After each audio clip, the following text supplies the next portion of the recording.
This morning, we have a new statement from Laphonza Butler, who was appointed to fill the late Senator Dianne Feinstein's seat. She said in a statement, quote, "I am humbled by the governor's trust. Senator Dianne Feinstein's leadership and legacy are immeasurable. I will do my best to honor her by devoting my time and energy to serving the people of California and the people of this great nation." With us now to talk more about this and more is Nevada Congressman Stephen Horsford, chair of the Congressional Black Caucus. Congressman, it's always a pleasure to see you. I thank you for your time. So you and the Congressional Black Caucus pushed for Governor Newsom to choose Congresswoman Barbara Lee to fill Feinstein's seat. What do you make of the governor's decision? Well, good morning, Jose. Thank you for having me on. Today's a great day. We are celebrating the appointment of Senator-designate Laphonza Butler. As a black woman, she is going to provide a very important voice in the United States Senate, because today there is not one black woman representing us in the United States Senate. As a woman of color who is lesbian, she is going to provide an important representation, particularly when the rights of women and the LGBTQ+ community are being under attack. She's a champion for women, for students, and for union members, and I look forward to welcoming her into the Congressional Black Caucus. And Congressman, you know, all this comes after a dramatic weekend on Capitol Hill. Boy, you know, Congress passing a last-minute bill to keep the government open for another 45 days. What do you see you and your colleagues' responsibility or even possibility of making sure that this countdown to hell doesn't occur next month again? You're absolutely right, Jose. Look, it was Leader Jeffries, once again, who saved the American people. Kevin McCarthy has already vacated the gavel. He's vacated it to Leader Hakeem Jeffries, who continues to deliver the votes time and again.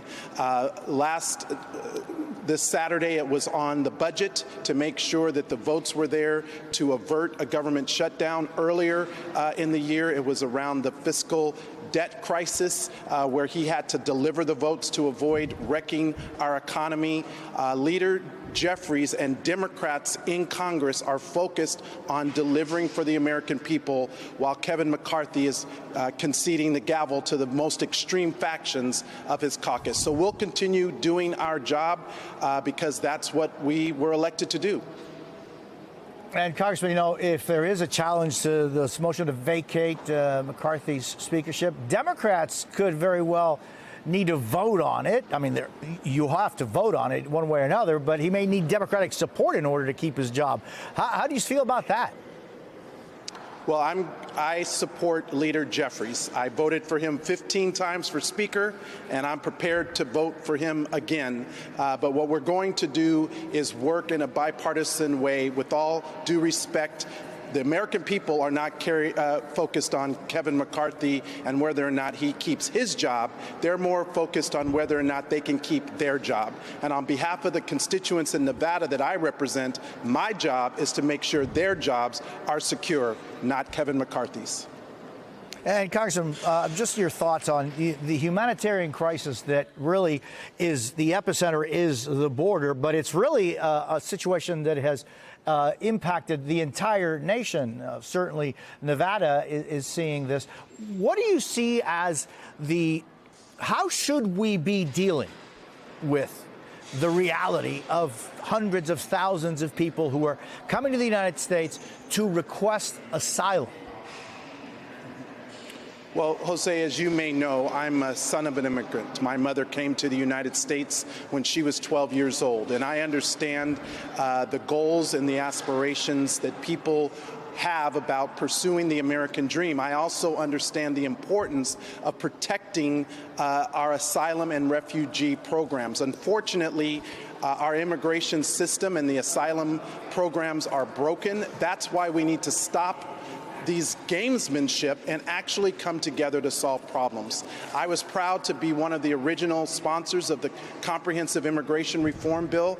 I believe that if we work together and put the American people and those who are seeking asylum first, we can find a balanced approach to both secure our borders while also providing a pathway to those who are seeking it.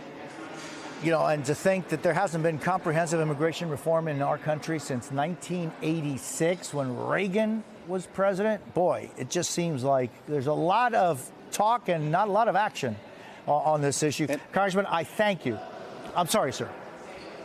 I was just going to say, and it's families who are in the middle, it's families and children who are in the middle of that situation. That's what I think we have to keep at our forefront.